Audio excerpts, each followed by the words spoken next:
Create for STEM Institute at MSU.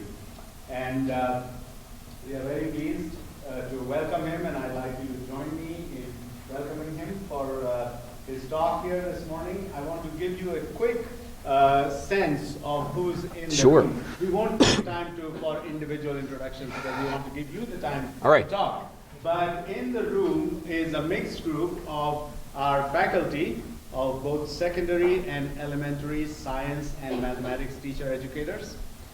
We have a group of professional development folks who work here in the CSTL in science education. We have several students, graduate students, especially yonder. That's the trouble. They're the trouble corner. So got faculty, professional development staff, graduate students, and most importantly, we have our district superintendent and assistant superintendent. It's very exciting. Mike Penka and Mary Walton, welcome you to our center and to this event. So without further ado, I'll turn it over to you, Gis. Thank you much. So thanks everybody for coming, and I appreciate the invitation from Max and Ron to come here and share some of the work that I've been doing and think with you about our role as science teachers and science teacher educators. Ron is one of my favorite sort of troublemakers in science education.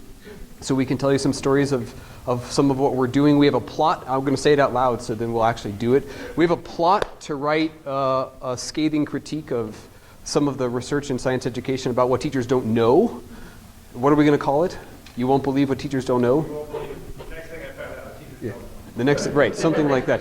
So Ron's one of my favorite sort of troublemakers, and we like to hang out because we have a really different sort of vision of what teacher learning could and should be, and then what our role as teacher educators should be. And so that's sort of what I want to talk to you about today.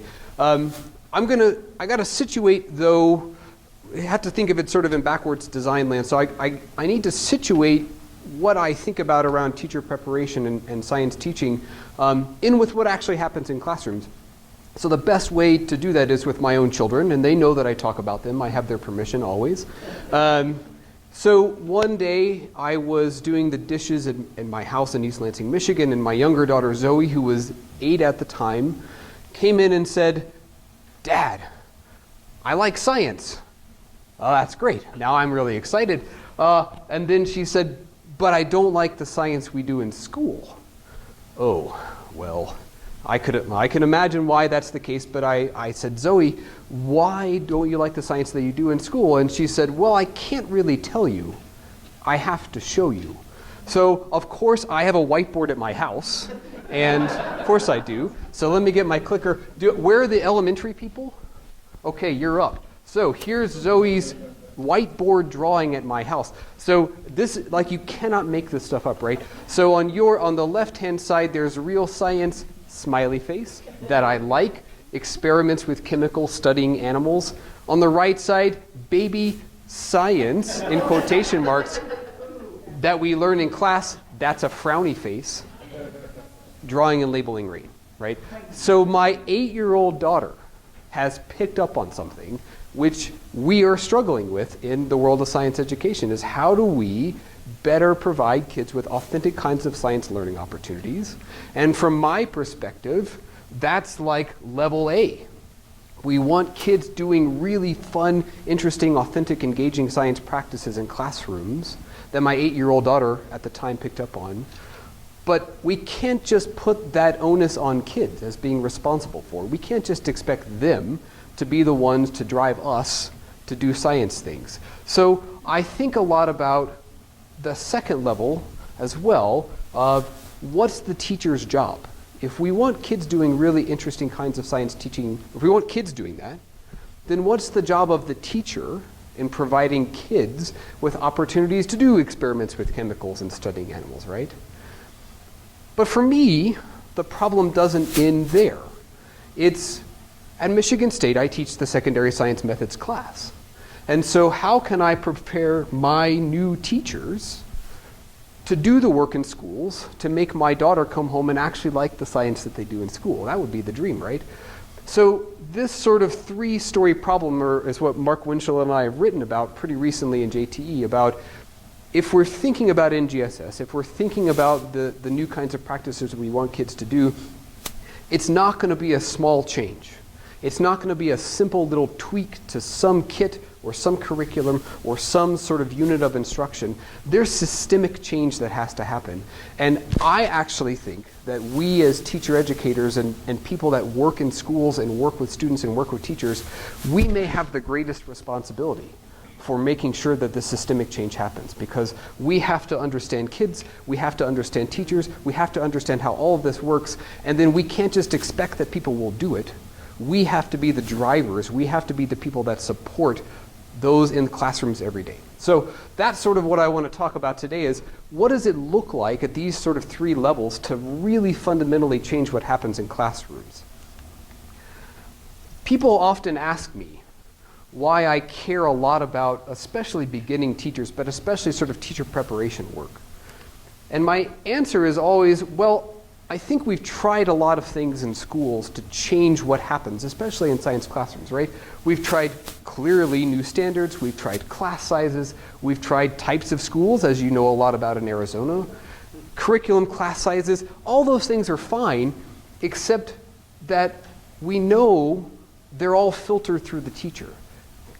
You can have a small class and a really bad teacher and it's not going to go well. Or you can have a really big class, which I'll show you in a minute, of a phenomenal teacher and kids are doing great things. So all of that work over there, all of those sort of one-stop or silver bullet solutions, they're all work through the teacher. So the reason why I care and invest so much in teachers is because they're the main innovator in classrooms. They're the people that are making things happen, regardless of all those other things going on. The problem is, at least in American classrooms, is that a lot of teaching looks the same that it did 20, 30, 40, 50 years ago. So if you're a Larry Cuban fan like I am, he calls this dynamic conservatism. So you can walk into a lot of American science classrooms and you can see these things. You can see delivery of information, you can see the emphasis on vocabulary and formulas, you can see kids sitting often individually at their own desks, sort of working on things. Maybe every now and then they interact in small groups, but often the purposes of those conversations is to sort of fix each other's ideas. You can see a lot of quizzes and tests based on recall, and I know we're all struggling with that around assessments of these new standards. And the thing about what you see in classrooms is that there's a theory of good teaching and learning that's embedded in that. Those don't come from nowhere. There's actually a theory there. My friend and colleague John Rudolph at the University of Wisconsin, I think, sums up this theory of teaching and learning the best.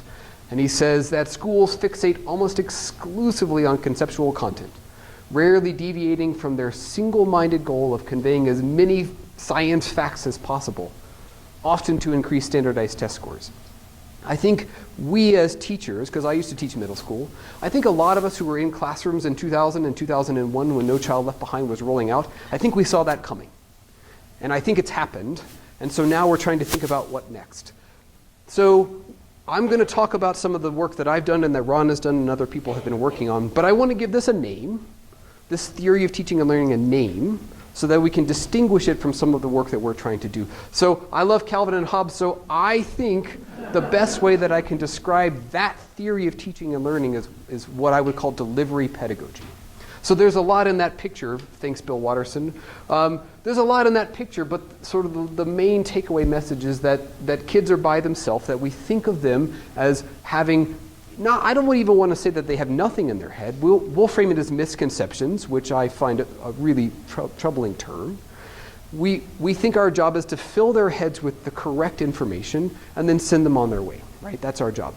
We don't talk across classrooms, we don't talk across departments, we don't talk across universities about what we're doing. We just sort of view kids as these individuals, and we're supposed to fix what they think and send them on their way.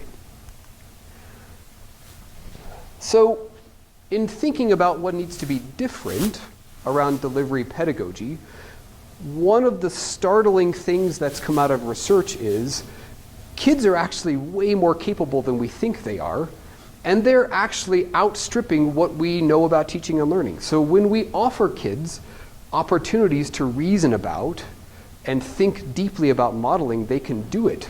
There's a really great part, it's Taking Science to School, where they talk to kindergartners about light. And 6-year-olds are reasoning about light, and they're using prisms, and one of them notices that if they put the prism in water, that the light is different. And so they come up with all these different ways to test. These are 6-year-olds, right?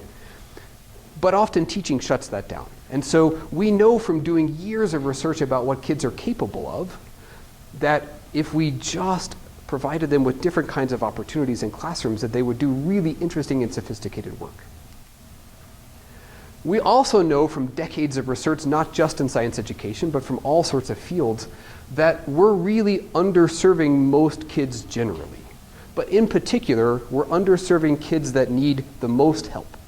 And we know that if we ask kids to do authentic problems that are embedded in their community, we know that they're really excited about it. We know that if we can help make their thinking visible and put it on the walls like we see in some of this classroom, right? We know that that helps them learn. We know that if we enable them to engage in a lot of metacognitive work, for example, where they're revising their thinking over time, we know that that helps kids learn. But that teaching is really hard to do. And so part of what I and Ron and other people think about is, what does that new teaching look like? What is it going to take this research that we know about learning, what is it going to take for us to actually enable teachers to do that? So the work that we've done to distinguish from delivery pedagogy, we've given it a name, and it's called ambitious instruction. And sort of a brief definition is that it's a pedagogical framework in which teachers provide rigorous and equitable learning opportunities to all students using specialized practices and tools that are learned, developed, and adapted over time. And what's funny is, there's a poster right back there.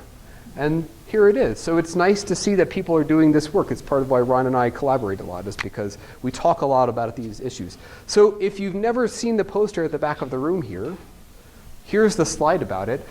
We like to think of this ambitious science teaching work with kids as having these 7 elements. So teachers anchor kids' learning in a phenomenon. They use kids' ideas and experiences as resources and not misconceptions. They authorize students to use science practices for a purpose. They foster productive discourse in classes. They scaffold talk and writing and participation. They make thinking visible. And they build these complex understandings over time. Whenever I look at these and whenever I think about these, I have sort of 3 takeaways that make me excited every time I look at them. The first is that in every one of these elements that we have our teachers work on with kids, there are verbs. There's nouns too, but there's also verbs. And that means that there are actions that teachers and kids take together to change what happens in classrooms. So it is not a given that I will just walk into a classroom, make kids really excited, and then fun stuff will happen. This is work that has to be done. But it's that the teachers and kids together can change what happens. It's not just going to be different. The second thing is that you can't untangle any of these elements. So having a really interesting, productive classroom in which ambitious instruction is happening is not just going to focus, say, on number 3, right? If you want students to do science practices, there has to be something that they're working on. They have to be talking about it. There have to be opportunities for them to adapt and change the practices. So all of these elements are connected. The other really key piece for me is that, as we were talking about on the previous slide, that there's elements of equity woven throughout. That if you want the kind of classroom in which this work happens, you have to be really purposeful in involving all kids in the negotiation of what that classroom looks like, right? That's complicated. But it's really important that students have a real authentic voice in the kind of science classroom that we want. So real quick, and then I'm going to give you an example of it. We're learning some things about what happens when teachers do this kind of work. The first one is that they create these tools and routines to press students for more complex explanations, that they provide students with opportunities to engage in different kinds of disciplinary practices, that teachers themselves, and sometimes kids, innovate tools and routines to meet the emerging needs, that we can negotiate, teachers and kids, different kinds of science learning communities, that teachers provide themselves with opportunities to learn from kids in ways that they have not done before, that there's lots of rigor and equity going on, and that there's different kinds of places of science that students and teachers create. So that's lovely. That sounds very nice. What does it look like? I'll show you. This is one of my favorite examples because this is in a classroom with 60 kids. So Lindsay, the teacher, she was in Seattle. She was in one of the schools. It was a STEM school, whatever that means. It was a STEM school where the teacher decided, or the principal decided, you know what this STEM school is going to be? It's going to be a place where we're going to have humanities and science taught together. So there was an English teacher, and there was Lindsay, and they were supposed to do stuff, and they did some interesting stuff. But it was really hard in some ways because Lindsay wasn't an English teacher, and the English teacher wasn't a science teacher. The end of the story is there's 60 kids in Lindsay's class. And so she's also wearing a microphone like I was. So Lindsay was doing an ecology unit, and she looked at all the standards about ecology. And she started walking around the students' communities in Seattle, trying to think about what a good ecology unit might be. And she noticed that English ivy was sort of taking things over. And in the Seattle area, English ivy was an invasive species. So she called the county government and she said, what data do you have about English ivy?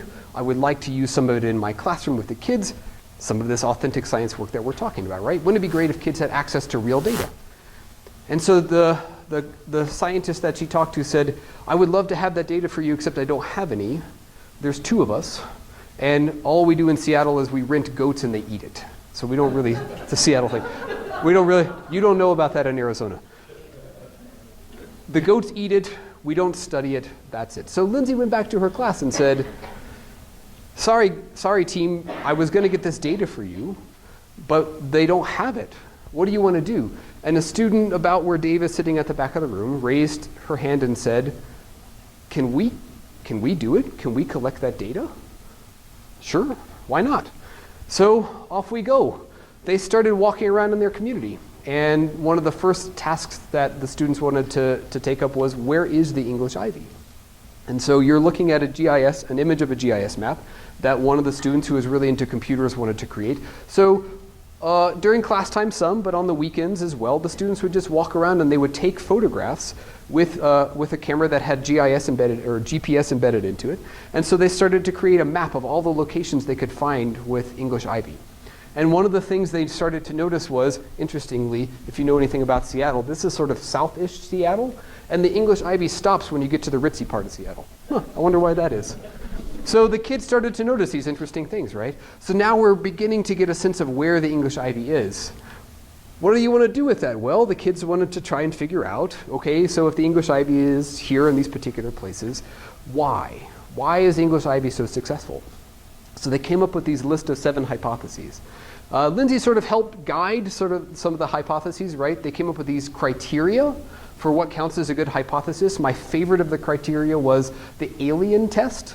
So there have to be some strength to hypotheses, like some may be stronger than others.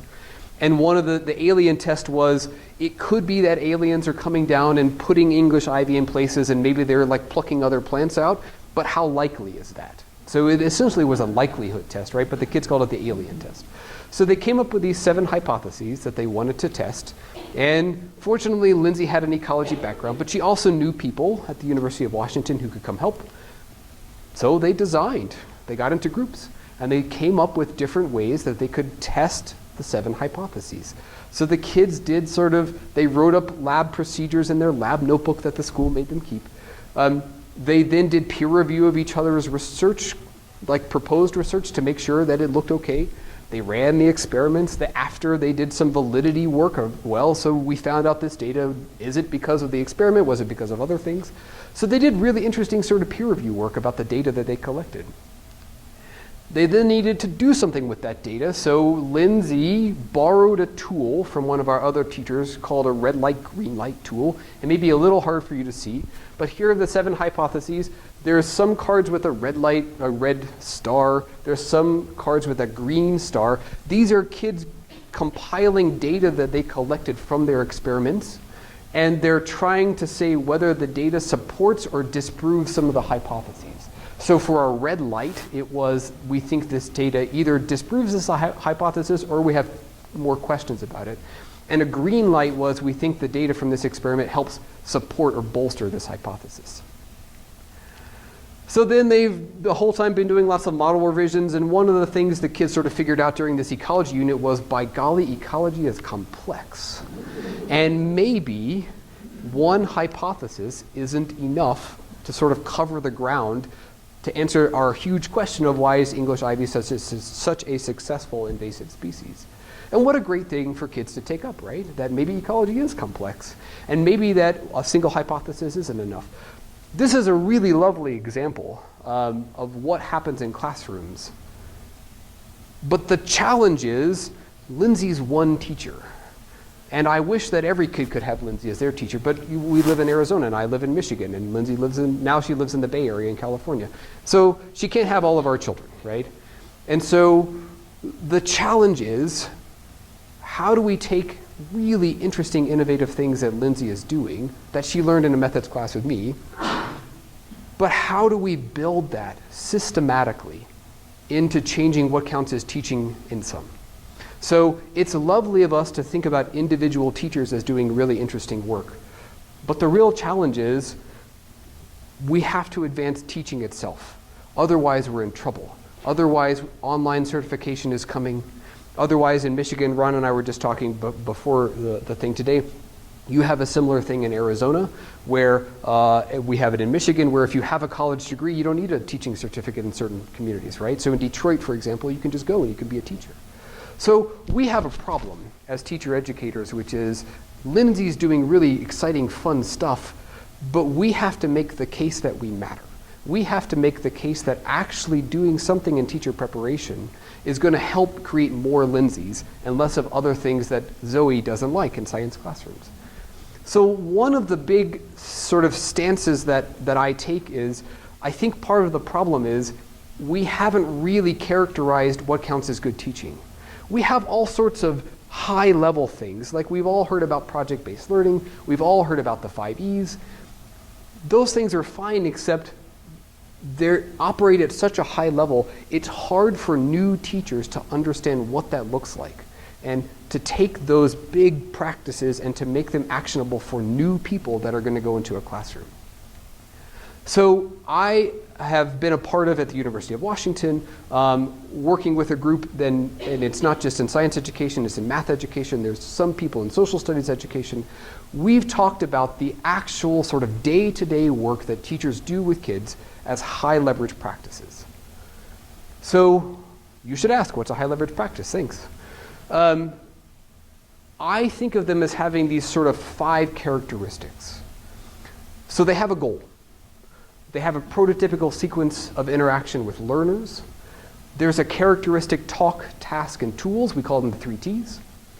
There's these underlying principles that allow productive variations of practice. And I'm beginning to think, when I talk to people, number 5 is really important. That they're not isolated. That they actually play a coherent part in a larger system of instruction. So my students sometimes come to me and they'll say, not to name names, but like Doug Limoff, right? So they'll say, my school has this book about these 55, however, I don't even know how many he has. He's not the only one. But all these certain numbers of things that you do with kids, and then I ask them, but how do those all fit together? So you call on every kid every day. What's the purpose of that? So one really key feature of the high leverage practice is that they have to fit together. There has to be a bigger reason for doing what you're doing than just doing that certain thing. So if you want kids to talk in small groups, great. Why are you doing that? How does that play out in this lesson today? Why is that important in the unit that you're doing? And why is that unit important in the year, right? So there has to be a bigger picture. It's also important to note that teachers often innovate numbers 2 and 3. So when I go into a classroom, like I can get them ready in my methods class, which I'll talk about in a minute, to do that initially. But I'm not in their classrooms every day. I don't know their kids. So one of the most amazing things that I get to watch is my teachers figuring out in their particular classrooms, what are the kinds of sentence starters I should use with kids? When I have kids talk in small groups, how should I do that? What kinds of tools seem to work really well? So I go and I watch them, and I learn from them. and then I take what I learn and I bring it back to my methods class. It's a lovely sort of iterative cycle that we're in. And then it's the best when I can write about it. So that red light, green light tool that I showed you, one of our teachers invented that. Lindsay borrowed it. I borrowed it from Lindsay. And now I teach it in my methods class. It's a lot of fun. I think that having the language of high leverage practices, and I think having the shared sort of vision of what they're for buys us 4 things. The first one is that we, as teacher educators, can talk across preparation programs.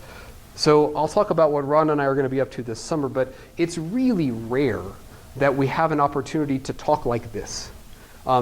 Because everybody's so busy and every program is so different, but that's part of the reason why we're in trouble as teacher educators, is we never talk across preparation programs about what you're doing and what I'm doing. Another thing that having a shared language about high leverage practices buys us is that we can sort of agree about what we should be getting better at. I don't know about you, but I have been to many meetings with other people where it devolves very quickly, even if we think we're talking about the same thing. Like, let's just take small group work or something, right? Like, even if we think we're talking about the same thing, we're not. We've not really talked about our theory of teaching and learning. We've not talked about the purpose of small group talk. And so it quickly devolves into, well, I'm doing this and you're doing that, so we can't talk to each other. One of the nice things about the shared language and vision of the high leverage practices is that we can agree. I was telling Ron, I just had one of my teachers email another teacher in a different state who we have some videos of, and they can over email share ideas, because if they talk about a tool or if they talk about the like red light, green light tool, they both know what that is. They both know what it's for. They both know the overarching purpose of it. So it begins to give us its common ground that we can actually start to build from. A third thing is that we can actually maybe start creating tools as teacher educators. So if we're beginning to think about these practices are important, how do novices learn them, we can actually start working together instead of being so idiosyncratic. And the sort of final thing is that we can actually start to establish a knowledge base. Wouldn't that be great? Where we actually can say these are some things that we think high leverage practices by us. And so we no longer have to sort of argue about, well, is this good, is this good? We actually start to know some things. Specifically in science education, hey, look, we're sharing posters. If you're not aware of, if you haven't been in Ron's classroom, just real quick, we have sort of what we would call 4 high leverage practices. The reason why we have 4 and not 19 like the University of Michigan or other places is because we did not want to overwhelm our beginning teachers. There's a lot going on with beginning teachers, more than your science methods class, in case you didn't know. So we didn't want to overwhelm them. We wanted to give them what we might think of as like mid-level practices. So they're not really at a high scale. They're not like micro sort of practices, like how do I kneel down and talk to kids about their small group conversations. We think these 4 encompass a unit.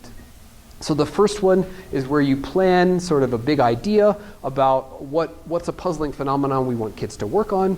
What are the curriculum standards that I'm trying to meet? What are some activities that I'm going to do so that kids can actually engage in this work? The second practice is just having kids talk to you about what their thinking is. Maybe doing an initial model like you have a poster of over there, and getting them to a place where they feel comfortable sharing their initial understanding of a problem.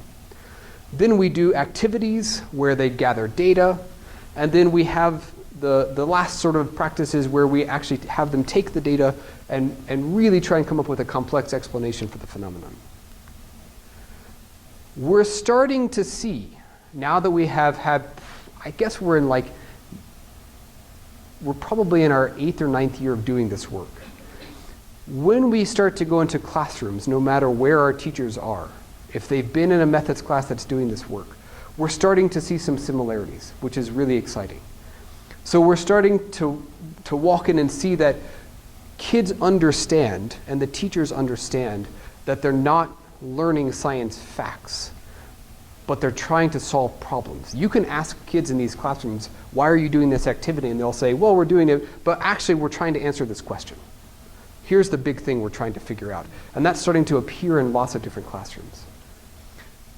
The most remarkable thing you can see when you walk into a class is that student thinking is everywhere. Lindsay ran out of room. She had to hang it on her ceiling. It's a good problem to have. You also start seeing students talking about different things. So sometimes they're talking science specifically. We've witnessed amazing conversations where students are arguing with each other about the best representation of their thinking. Another great problem to have.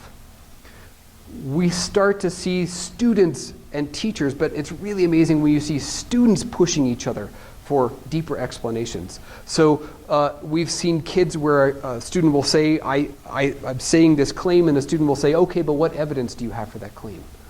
What another amazing situation to run into. And finally, we see lots of what we call face-to-face tools. So the red light, green light, summary tables, models. We see all of these different scaffolds for kids showing up in classrooms in a lot of our graduates. It's really exciting to see. That's nice for me to tell you. But what I'm really here to talk about is, what does that mean for us as teacher educators? So it's nice to hear that our graduates are doing well, but when I'm thinking about designing a methods class, the onus is on me and not my beginning teachers to really take up and to really push for innovative teacher preparation. Because otherwise I'm just mimicking what's wrong with school. So I could sit in my methods class and I could lecture to my beginning teachers all I wanted to, and I could blame them, just like but some teachers blame kids for not learning. That's not going to cut it anymore. So when I then think about what I'm learning from Lindsay and what I've been working on with a high leverage practice work, what does that mean for me as a teacher educator? So to get a theoretical for a moment, when I think about how I design a methods class so that beginning teachers can do that work, I operate from 3 principles of teacher learning. So the first one is, all those high leverage practices that I've just showed you and talked about are great, but they're totally overwhelming for novices. How do I make those really complex things, like Penn Grossman talks about, how do I make those accessible to novices to a profession? The second principle of teacher learning that I think about is, I can't just lecture to them. I can't just show them all those fun photographs that I just showed you and expect them to take it up. They have to have opportunities to take the tools and tinker with them, and to play with them, and to actually try them out themselves. They have to have opportunities to try out the teaching and to get feedback about that. The final sort of principle that I find really powerful, this is a picture of some PD I was doing with teachers a couple weeks ago. The third principle that's really important is, we really want to instill in our teachers that when they're working on these complex practices, when they're using these tools and routines, they're not doing it by themselves. They are part of a larger community that's also working on and struggling with the same issues. So we want them to have opportunities to try these things out, but to understand that a deep part of the teaching profession is that they should constantly be wondering, how am I doing? They should be collecting evidence and looking at data to understand how their teaching is going, and they should be working with colleagues to understand how it's going and what I can do to improve. So we build in opportunities in our methods courses for them to actually try this out. What I started doing in methods classes is what Pam Grossman and Mary Kennedy and other people have talked about as pedagogies of enactment.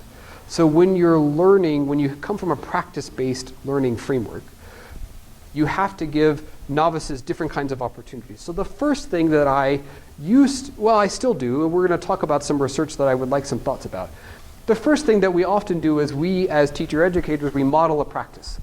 So I'll get up in front of them and I'll say, here's how we do a big idea, right? Or here's how we do eliciting. I'll demonstrate for them, here's how it goes. So I plan a unit. This past methods class time, my TA and I, we did Lego Man. So some Canadian teenagers built a weather balloon, and they had a Lego man, and they sent him out into space. And so that was our puzzling phenomenon. So we modeled for the students. Okay, so if this is what we want to do, here's how we're going to design the unit. We then give the students an opportunity to ask questions of us. Why did you do this? Why did you do this? That's called decomposing the practice. Still, we're running the show, but the students now have an opportunity to hear from us about the decisions that we made. We then give the teacher candidates an opportunity to try out the practice themselves. This often takes the form of micro-teaching. Does everybody know what micro-teaching is, right? So a little slice of instruction, about 10 to 15 minutes. So we give them a chance. So we model it. We give them a chance to try out the instruction themselves. They're teaching 2 or 3 of their peers, and then they're responsible for all the planning. We then have an opportunity for them to collect a little bit of data from their 2 or 3 peers. And we run something called critical fringe groups, which is where they take the data and they analyze it and they think about what it means for their teaching. So I keep saying this is what I used to do because I used to do it. And it seemed really productive until we really started looking at our own work as teacher educators. And we thought just because we were walking into our graduates' classrooms and we were seeing all those interesting things, we thought we were doing a really good job, and in some ways we were. But actually, our interns told us that we were not doing enough for them. And so it made me really curious about what goes on in teacher preparation programs. So I'm sort of here to advocate today that all the work that we're trying to do in classrooms starts with us. And here's 3 reasons why. I think it's important we understand who we are and why we know we're good as teacher educators, because we know that there's a big effort to deprofessionalize teaching. As I sort of mentioned before, between online certification and other sort of fast-track programs, the narrative of No Child Left Behind has been, we as teacher educators don't know what we're doing, and we can do it better and faster. So we have to problematize that. We know that there's a big effort underway to frame teaching as a performance or sort of a knowledge base or just these disconnected skills. So we have to do better. We also know that research about methods courses is really rare, especially around practice-based methods courses. So I'm here to advocate and show you in just a second one of the big things about the Pedagogies of Enactment research is that I have to study myself. Seems kind of odd for me to say that, right? But I actually am excited to study myself. So our students leveled these critiques at us about micro-teaching. It was too disconnected. There wasn't enough data to make decisions about. If you really want us to do these practices, why are we only doing them 2 weeks apart? Because I do one, and then you talk at us more, and then I do another one. And so they gave us these really profound critiques. So we asked them, what do you want? As teacher educators, like, I'll adapt my instruction. What do you want us to do? Well, they wanted more complexity. These little baby teachers wanted opportunities to really dive in and not just have us say, fix this, fix this. They really wanted like, I want to teach a whole unit of instruction in methods class. Whoa. Okay, so as a teacher educator, it was a little unnerving, right? I'm going to turn my class over to you. But in the spirit of research and in the spirit of other things, we tried it.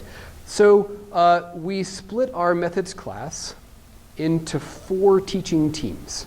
Here they are. These are the areas in Michigan in which you can get certified.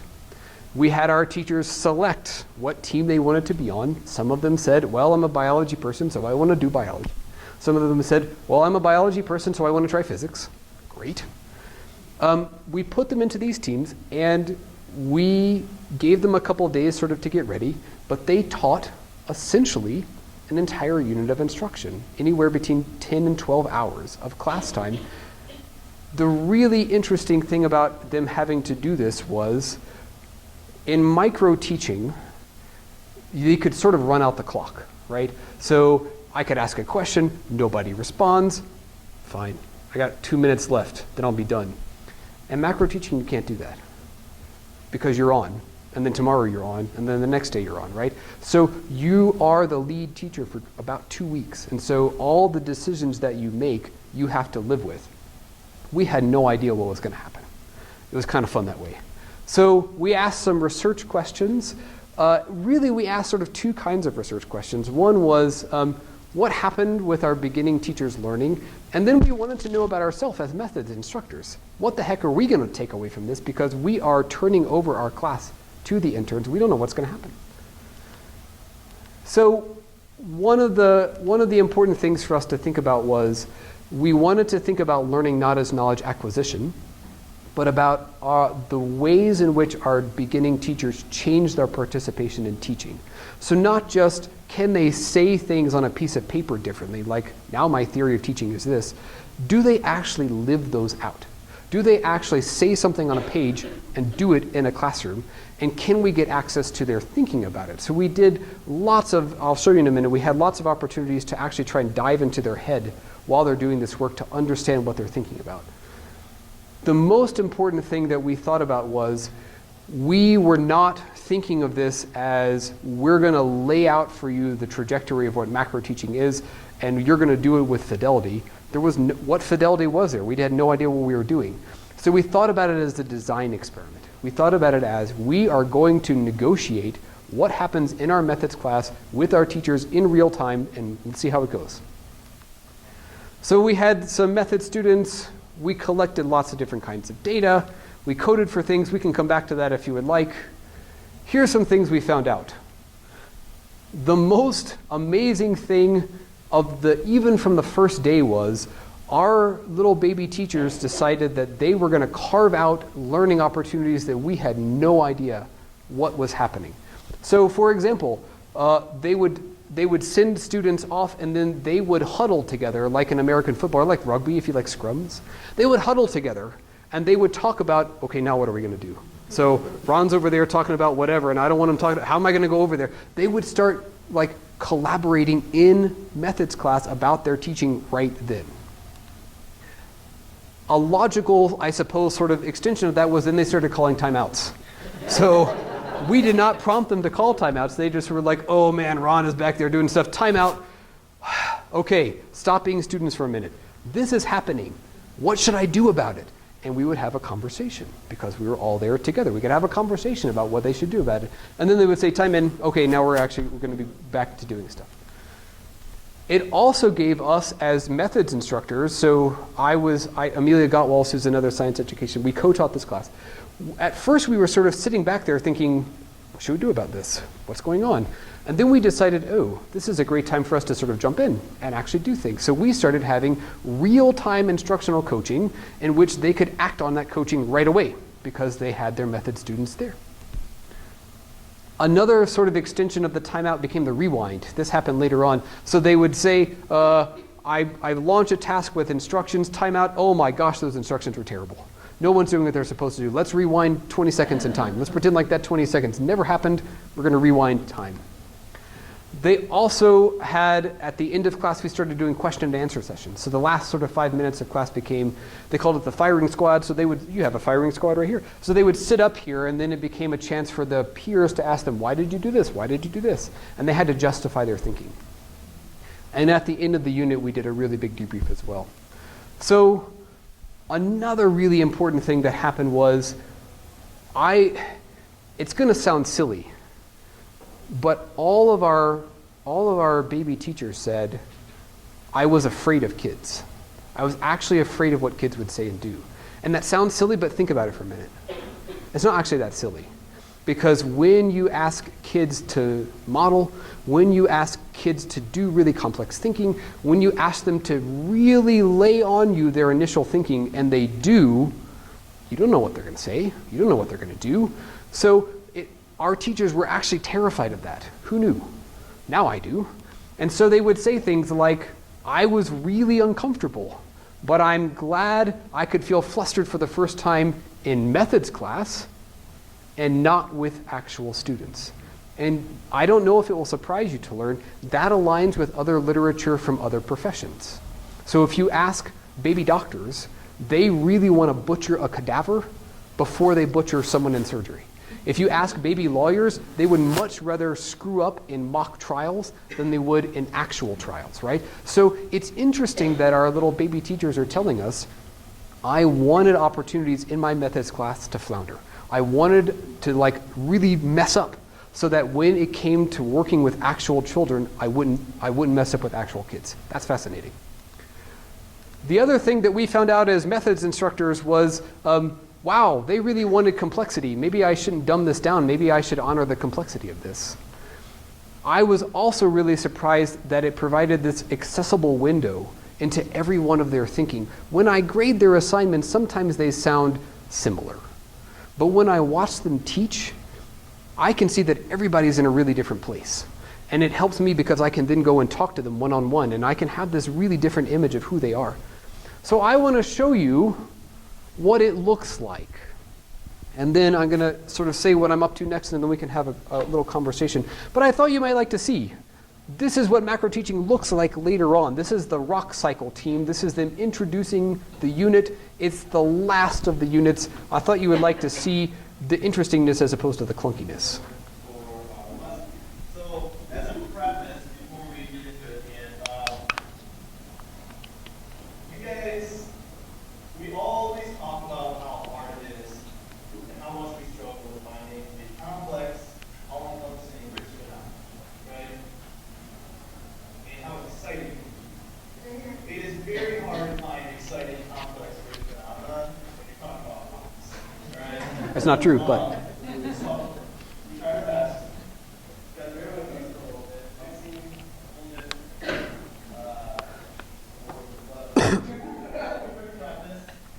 And then what I'm going to have you guys do is build a group of out. So, if everybody would look at the rock that looks like this, it's white. Okay.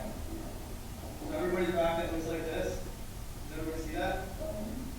Okay, so this rock is called granite. Time out for everybody real quick. Time out. So the reason that we're focusing more on the processes is because generally in middle school you go over the rock cycle, and when you do that you learn about the points, you don't really learn about the processes. So what we're trying to do with this is we're trying to focus more on the processes and then kind of put it in a real world setting. So that's why we're telling you to focus more on the real world.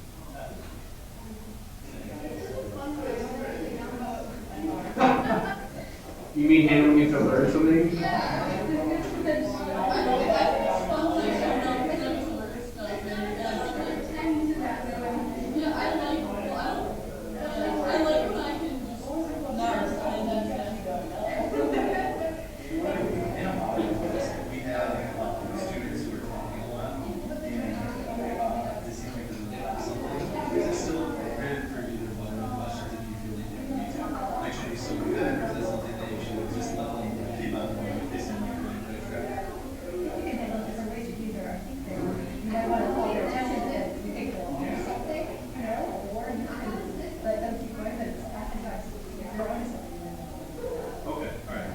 But you can also think too about like never let them off the hook with things that you think they know, right? So even if they're saying things that sound correct to you, you can press them to unpack what they mean and then to make connections between things. Right? So do you have an example over there? Yeah. All right, I'm gonna come and watch.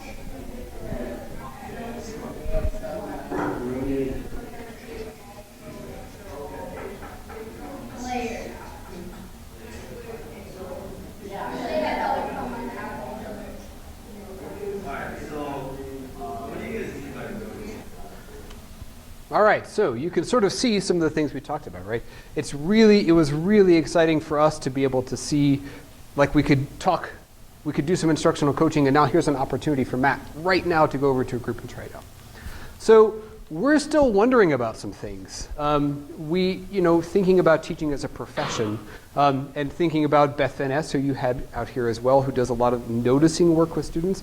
We're seeing similar things in our science teachers, that there's something about being in charge of an entire unit of instruction. You start to see student thinking differently. So we're starting to explore that. From the teacher-educator side, we're just getting started in trying to understand what kinds of opportunities do our novices need to do this work. So macro teaching is one example, but there's all sorts of examples of people trying innovative and interesting things out. So we're trying to sort of wonder about what's next. I would say one of the big things that's on my mind is how do we make claims about the practice-based teacher preparation we're hoping to do in terms of teacher learning and ideally student learning. Like that's the holy grail. If we can link back student learning to things we've done in methods courses, that would be really super. I know that you're doing some of the work here. We're trying it in Michigan as well, and you had Bill Penuel come talk about it too. It's going to be crucial that we work with districts to form these research practice partnerships. It can't just be us coming in and saying, here's what's important. It can't just be schools saying, we don't need you, here's what's important to us. We're going to have to grow together. So I can talk about some of the work I'm doing there. One of the most exciting things, you might see a guy you know there in one of the middle boxes. This summer, I'm hosting 15 science teacher educators, including this guy here in the room, and we're bringing them to Michigan State. We're going to have the first conversation that I know of where we're going to talk across science teacher preparation programs about what we're doing around ambitious science teaching and the high leverage practices. We've never been in the same room for more than an hour together, if that. We're going to be together for 4 days. We're going to talk about what can we do. We're going to talk about research that needs to be done. Hopefully we're going to think about how we can make a networked improvement community. But it's really amazing to see, though it's not all 15, it's really amazing to see science teacher educators. Everybody's bringing a graduate student. It's going to be really amazing to see what we come up with, because it's never been done where we've all thought collectively, what can we try? What can we study? And we're going to have to do that kind of work, because it's one thing if I just keep doing this around macro teaching, but if nobody takes that up, or if I don't learn from what Ron's doing or other people, then we're just going to be stuck in this rut of idiosyncratic teacher preparation, and we're not going to have the sort of unified vision of what's possible with teaching and learning, and then what's possible so that Zoe comes home and says, I actually like school science. And with that, I will leave it and we can have a conversation.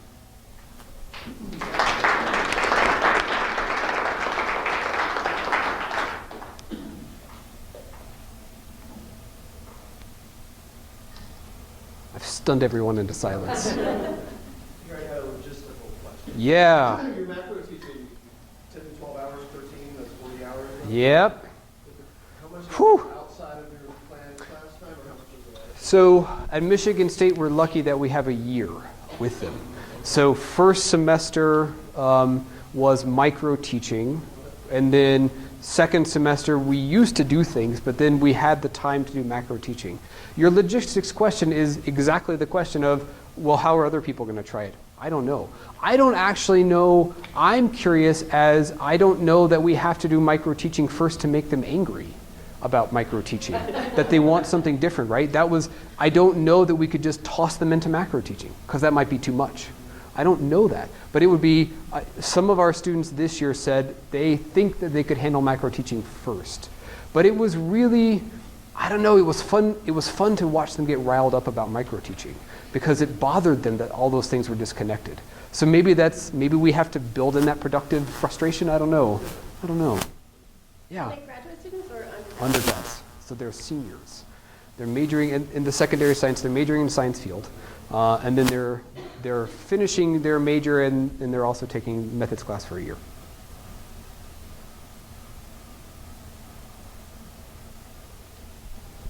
David, on my request, you had sent us a short bio, which we used to develop this flyer for you. In that bio, you made a statement that you use lenses from STS and History and Philosophy of Science. Could you elaborate a little bit more on how you use those lenses? Sure. So what I think about, so we're going to dive back down to like levels B and A of my little chart. And what I think a lot about is, I think our field of science education may not be ready to confront whether we want students to really engage in science practices or not. So my read on a lot of what's happening with NGSS so far has been, we want students to do the science practices that I think are important, and we want them to mimic those, and then we think they've learned science. So historians of science, philosophers of science, sociologists of science, the STS and HPS people, they will say, but that's not actually doing science. What you're having students do is what they would call being technicians. So a technician is someone who doesn't have any, what I would call epistemic agency. They are people who are in a setting that do the work that other people say they should do. They do important work, but they are not in charge of knowledge production. And so when I think about the science studies lenses, I think a lot about epistemic agency, and I think about power. So I think about who's responsible for the knowledge production and practices of a classroom. So I will be really intrigued to see how the practices of the next generation science standards get taken up. If kids are only doing things we tell them to do, I don't think that's really doing science. I think that it's one form of science. I think if we really want them to be agentic, they have to be able to shape the practices themselves. And that's truly terrifying for some people in our field. That we would actually give kids a voice in negotiating what counts as a hypothesis, that's really scary. So these are undergraduates, it's their senior year. Is there a student teaching component involved in this, or still yet to come? Yet to come. So when they're in their senior year, they're in classrooms a couple of hours a week. But they do student teaching for an entire year, the next year. And so, do you have the support on campus at the same time? Where I'm going with that is I like the time in, the time out kind of concept. But then you're still teaching your peers.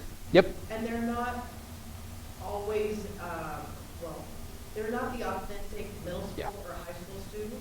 Yep. And so there still is going to be that, like, oh, I hit this one, and like, time out, this, or Right. whatever. So does that transfer into a real situation, or are there supports during that student teaching, they come back and say, okay, I needed a time in and a time out, but in a 60-minute period of 8th graders, it wasn't going to work. Yeah, there's a lot in your question. So, let's buckle. No, because it's work we're doing right now, right? So, the foundational idea that I shouldn't be afraid of what kids say and do seems to carry over really well, right? So we have our teachers will actually, so during their student teaching year, they come back every Friday. So we get to check in with them every Friday. It's really exciting to hear our teachers be excited about some of the things that kids think instead of saying, oh boy, my kids thought this, how stupid is that, right? So the best example we have, well, one of them that just pops into my head is we have some students that were talking about whale NAMI. So there was a unit about earth science and how do we get whale skeletons in the Andes Mountains. And so a group of students thought there was a whale NAMI, right? Like Sharknado, there was a whale NAMI. It just carried a bunch of whales up into the mountains. And instead of being really discouraged by that, our teachers were excited.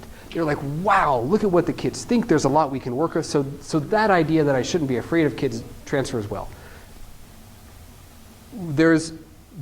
From the school district perspective, the biggest challenge so far is it's really hard to get some of our mentors excited about the work. So I don't have, there's lots of reasons why I don't get to pick all of my mentors. There's too many to go into. For some of the mentors, if they're not supported by the district to think differently or to take risks, then they're not going to. What we find really productive, though, is when the district is really excited about having our student teachers, then they send mentors to me. And so we can do, so that picture I showed you was a mentor meeting that I had with 14 of our mentors, and we had them do some of these practices as well. Then they get excited about it, then they see what their interns are up to, and then we can have some communication across. But the district plays a really key role in making the mentors excited about it, right? The third sort of layer of your question is, does macro teaching matter later on? We're finding that out now. So I have 2 graduate students who are scurrying around the state, and they're collecting lots of data for us this year. And we're hoping, I mean, so far it seems like some of our teachers are doing time-ins and time-outs with their kids. So part of what we need to find out is, did anything of that experience matter? Probably conceptually it mattered, like I'm not afraid of kids. But if they can show us that they're doing some of the actual pedagogical moves that they tried in macro teaching with kids, that would be fascinating. So we're trying to find that out this year. I was thinking that next step is even after student teaching, we've hired them, then also our evaluation practices, our mentoring programs, if we can embed some more of these practices. I want every teacher, if they've been there 30 years or it's their first day on the job, to be reflective, to be okay. Right. Learning happens, it's not always perfect every time. If we can have opportunities for consultation. Right. Our evaluation is, we're in there and we have a checklist, and then we meet with you later and tell you how you did. And Right. wouldn't it be awesome if there was all the kids were doing, you could go up and talk to the teacher during Yeah. on that instructional coaching real time? So I'd love to see how these practices do yeah. through our systems of evaluation. It's one of the ideas of working with districts, right, of forming these practice ships. And so two of the most profound things I've heard this year, one was from a superintendent of East Lansing schools where I put 3 student teachers. And the superintendent said, I don't know what good science teaching is anymore. I walk in with my Charlotte Danielson framework. I know that the NGSS are a thing, but I don't really know what they are. I don't know what I'm supposed to see anymore. How can you help? And I said, oh, have 3 of my student teachers. I can help. Here you go. But the other sort of part of that was a mentor in a different district said, I just need someone to authorize it. I need some administrator in my district to say, do that. Try out modeling. Try out these practices. Have kids show you how their thinking changes over time. But until an administrator says, do it, I have no incentive to do it.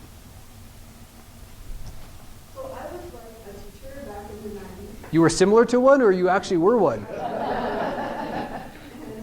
And I think we did a lot of this stuff in the classroom, and I got a lot of professional development. We learned that this is more refined, and it's clear, and it's more laid out. But like those same problems still exist. Like we got the training to do that, we did it, and then it fell by the wayside. Yeah. We got a new principal, and everything changed. And so I kind of see some of these as a cycling. Yeah, oh, absolutely. I'm saying it's improved, but it's still just another cycle, and we're going through it again. So the idea of having kids do science practices and the idea of like practice-based teacher education has been around for a long time, right? Certainly. What seems to be different about this cycle of it, one is that more people are committed to it because there's something about NGSS. There's something about teachers and districts and other people seeing that the idea of science learning isn't just inquiry or hands-on stuff. There's some fundamental changes that have to happen. And so a lot of people are fishing around for, well, what teaching actually supports that work? So that seems to be different. The other thing that seems to be different than previous is this shared language and tools and like the talk task tools. More people are buying into that shared language, and so it gives us this capital that we didn't have before. So I don't quite understand what it is yet, but so for example, like when I've asked people like what's project-based learning or what's the 5E stuff, you'll get 100 different answers to that question. But you won't for questions like what are high leverage science practices. There have been studies about sort of this. There's also Matt Closer did a Delphi study of science experts. There seems to be alignment between what scientists think kids and teachers should be doing, what we think kids and teachers should be doing, and that's not been that alignment before, at least as you pointed out, at least at this fine-grained sort of level. So there's something about having this shared language that's different than previously, but I share your worry, which is I don't want it to go off the rails again and people say, oh, well, we've already tried that, so we're not going to do it. That's where district support, especially around mentors, is really important because they've lived through cycle after cycle after cycle. Yeah. And we are fortunate that our district officials care enough about this. Here they are. I'm excited for you. I'm excited for you.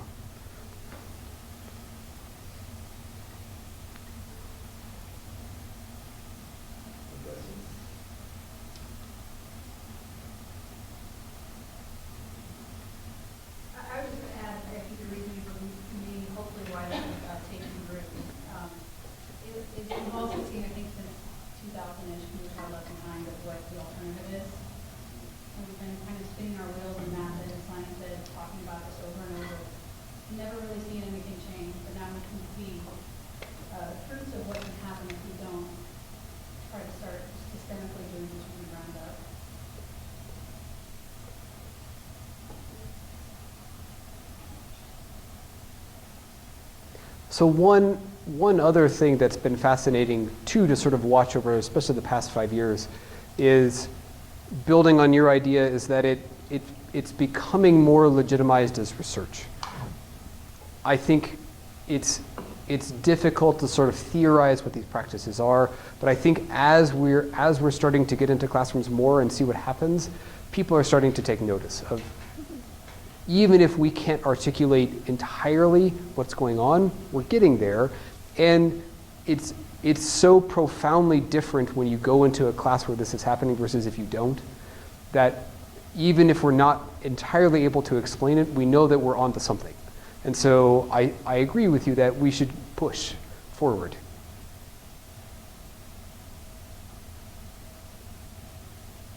And I think the wording of the NGS class and how that works definitely is pushing this forward too. Because we didn't have that back in the 90s, so it's a lot more sophisticated and it makes those overt connections and gets all those things in there. I've been really surprised at how much power they have as standards, more so than other standards. And I was just, oh, there goes that. I was just saying earlier that at least in Michigan, a really interesting way that they've shown their power is through the new state assessment.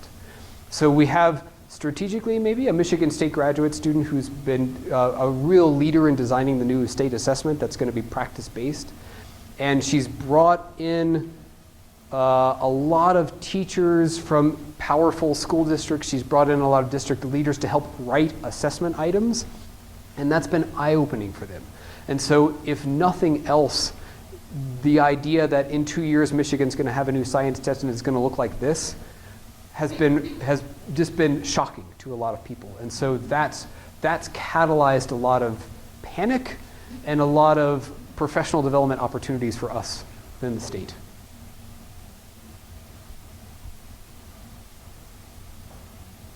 Michigan adopted or GSA? Michigan has Michigan science standards.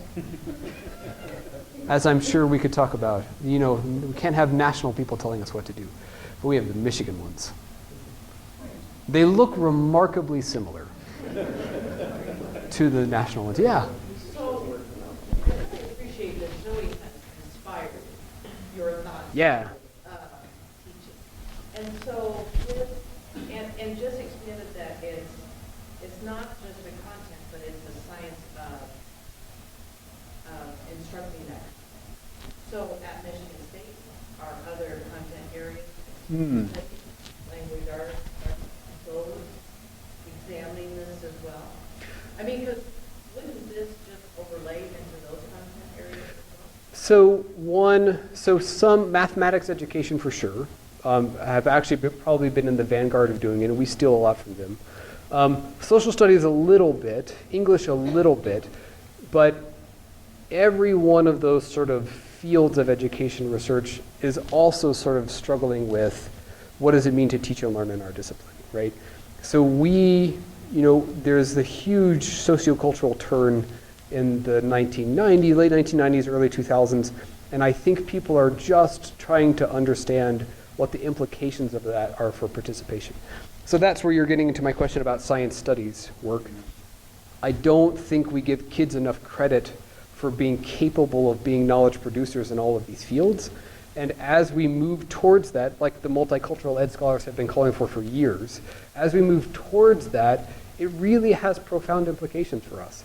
So you run into content people saying like, kids can't invent mathematics. Well, I mean, I don't know if they can or not, I don't know if they should or not, but they can use it for something. Same for science, right? So I don't know that kids need to recreate 150 years of genetics, but they can do something with it. They can actually understand what it means in their classroom, and they can use it for something other than what I just tell them it's important for, right? So I think we're starting to struggle with what that means. I also hear your question as, what are scientists and mathematicians doing about all of this, right? So they've been an interesting voice because they are getting the generations of kids from No Child Left Behind and are realizing that they're really good at taking tests but can't do much else. And so they're also undergoing huge changes in their teaching as well. So I don't know if any interesting stuff is happening here. At Michigan State, we have probably 2 or 3 faculty member in each science department that's really thinking differently. And they're trying to do model-based inquiry in their science courses. They're trying to have kids do really complex reasoning. So that's been a really interesting connection to make as well, that in undergraduate research, they're starting to think differently about their work. Yeah. Are you familiar with the scientific method? The Francis Bacon, 1700. yeah, like how John Dewey. Yeah. So do you think the scientific method can be reinvented to be implemented in schools as far as scientific teaching is concerned? You know, because you talked about hypotheses building and systemic agency. And I was just thinking, if you think that there's a way to implement that as far as teaching kids science and building their own hypotheses and testing those. So one of the so John Rudolph, who I mentioned earlier, has a really great paper about how where we got the scientific method from.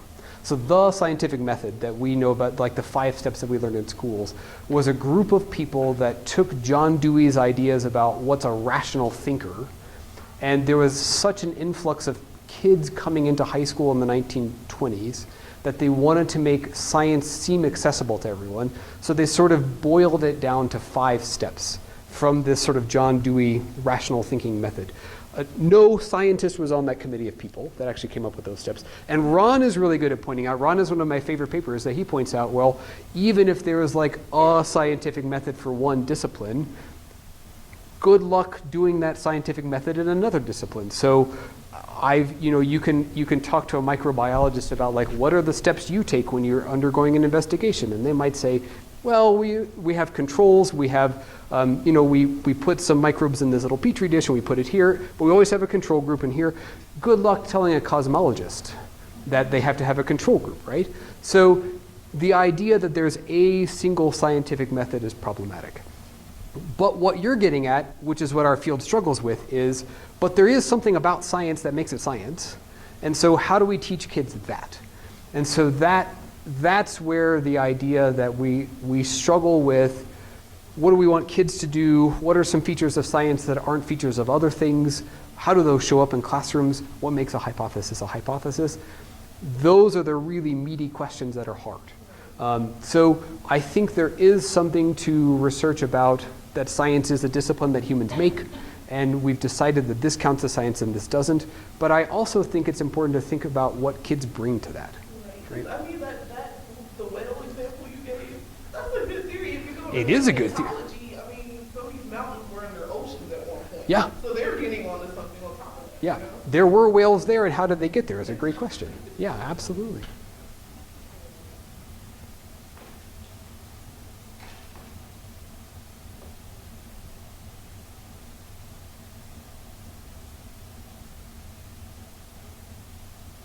If there are no more questions, I have one announcement, and after that we will give another round of applause to David. And the announcement is that immediately following this meeting, we will be going out to lunch, and anybody who cares to join and would like to chat further with David is welcome to join. We will be going to 1899. Thank you very much, David. Yeah, thank you.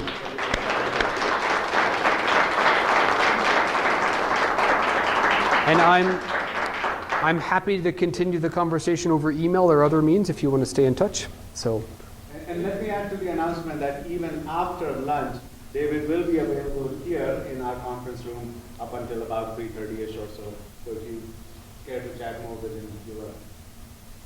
David, would you share the presentation and everything with Ron as well? So I can. I'd love to be able to. Yeah, I probably have to do it on like a Dropbox kind of thing because of the videos in there and it's a big file.